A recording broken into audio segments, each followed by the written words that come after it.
हैं कि खुदी को कर बुलंद इतना कि हर तकदीर से पहले, खुदी को कर बुलंद इतना कि हर तकदीर से पहले, खुदा बंदे से खुद पूछे बता तेरी रज़ा क्या है। खुदा बंदे से खुद। जनाब आलम साहब ने इस तरह का एक इंस्टीट्यूशन खोला है और हमें ये इत्तला कुछ माह कबल मिली, बहुत ज़्यादा दिन नहीं हुआ, लेकिन इनकी सरगर्मी बहुत अच्छी है, बहुत अच्छे ढंग से काम कर रहे हैं। तो मुझे भी लगा कि चलना चाहिए और आप लोगों से मिलना चाहिए, देखें कहाँ तक तरक्की की आप लोगों ने। माशाल्लाह जो भी आप लोगों ने पार्टिसिपेट किया है, जो हिस्सा लिया है, सभी लोगों ने बहुत अच्छा किया है और सभी में जो है एक उमंग था, एक जज्बा था कुछ कहने का, कुछ करने का। तो इसके लिए आप लोग काबिल एहतराम हैं और ख़ुद ये जनाब आलम साहब। और बड़ी अच्छी बात यह है कि सभी लोगों ने अलग अलग, जिन लोगों ने भी तकरीरें की हैं, जिन्होंने अशार पढ़े, तो उसमें किसी ने वक्त की कदर पे कहा है, तो किसी ने ह्यूमैनिटी पे कहा है, किसी ने एटीट्यूड पे बातें अपनी रखी हैं। तो हर लोगों ने हर एक चीज़ पे बातें रखी हैं। मैं दो एक शेर पढ़ देता हूँ, जैसे कि अल्लामा इकबाल का शेर है, कहते हैं कि खुदी को कर बुलंद इतना कि हर तकदीर से पहले, खुदी को कर बुलंद इतना कि हर तकदीर से पहले, खुदा बंदे से खुद पूछे बता तेरी रज़ा क्या है।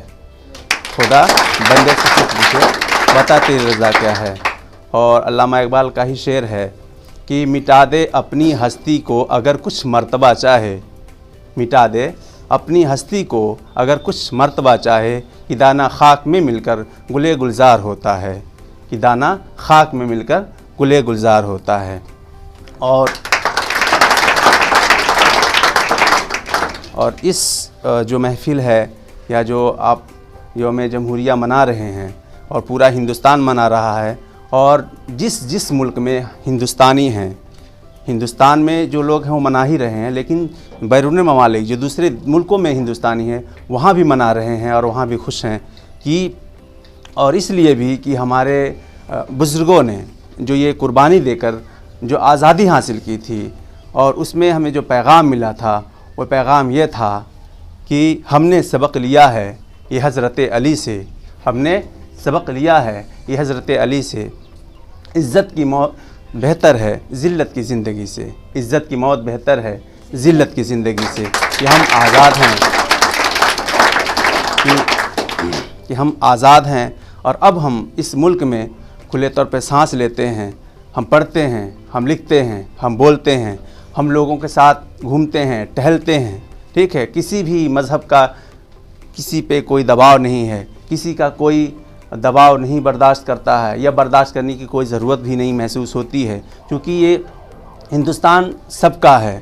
सभी लोगों ने तकरीरों में बयान किया है कि यहाँ पे हर मज़ाहिब के लोग यहाँ पे हैं। ये दुनिया का सबसे वाहिद मुल्क है जिसमें इस तरह की हुस्न और ख़ूबसूरती पाई जाती है। ये ज़बान की खूबसूरती पाई जाती है, पहनावे की खूबसूरती पाई जाती है, लबो लहज़ी की खूबसूरती पाई जाती है। आप इस मुल्क के किसी भी स्टेट में चले जाइए, कोई लुंगी कुर्ता पहनता है, कोई टोपी लगाता है, कोई मर्दानी पहनता है, पैंट शर्ट पहनता है, बोलने के लिए कोई हिंदी बोलता है, कोई उर्दू बोलता है, कोई इंग्लिश बोलता है, कन्नड़ है, मलयालम है। तो ये सारी जो चीज़ें हैं ये ज़बान की भी खूबसूरती दिखाती है, लोगों के खूबसूरती दिखाती है। तो एक ऐसा हिंदुस्तान, एक ऐसा मुल्क है जिसमें सभी लोग शामिल हैं। राहत इंदौरी का एक शेर है, उसको इसी तरह से समझें कि सभी का खून है शामिल यहाँ की मिट्टी में, सभी का खून है शामिल यहाँ की मिट्टी में, किसी के बाप का हिंदुस्तान थोड़ी है, किसी के बाप का हिंदुस्तान थोड़ी है। यानी कि इस मुल्क में सभी ने अपनी कुर्बानी दी है, तब जाके हमें आज़ादी मिली और फिर हमारा मुल्क आज़ाद हुआ। और फिर जो है 26 जनवरी 1950 को जो हमारा कानून हमें ऊपर नाफिज हुआ, फिर हम आज़ादी के साथ सारी चीज़ें करते हैं और कर रहे हैं।